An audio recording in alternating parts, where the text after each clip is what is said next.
COVID-19 testing in Port St. Lucie shut down hours early today, but it wasn't because of a lack of tests. In fact, there were still more than 1,000 available. WPTV News Channel 5's Megan McRoberts has the dispute that ended testing early and sent some home with a lot of questions. Well, the group conducting the testing said that they just had no choice but to shut down prematurely. They say that they were following all of the proper FDA guidelines on how to best go about conducting mass testing, but the county's public safety director saw things differently. Cars lined up by the hundreds this week to get their free COVID-19 test in Port St. Lucie. Part of getting Florida back to work. Let's test as many people as possible. Kelly Adelberg is the chief of operations for Treasure Coast Medical Associates, Inc.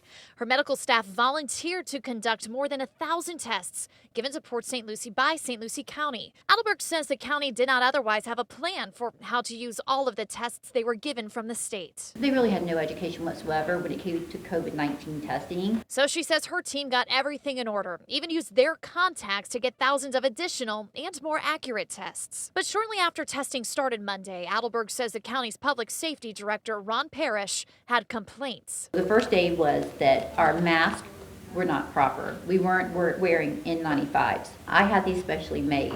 This is actually considered a surgical mask. Then more complaints Tuesday. Ron wanted to have everyone change gloves for every person in the vehicle. Something also not required under FDA guidelines. The safe way to do it is to sanitize your hands with the gloves on in between. Dr. Michael Adelberg, CEO of the organization, says he tried to work out the issues with Parrish. I said, Ron, that's 24,000 gloves and triples the time in this mass screening. Dr. Adelberg says Parrish told them to shut down if they were not going to make changes. He is following a guideline that doesn't exist. So he decided to stop the tests. A spokesperson for the county said in a statement there were discussions regarding the methodology in the testing, which led to the site closing early, and that they did not force the testing to shut down. Now, Treasure Coast Medical Associates still got through at least 1,000 tests, all of which were those tests that they obtained on their own. The county's 1,400 tests or so were picked up by police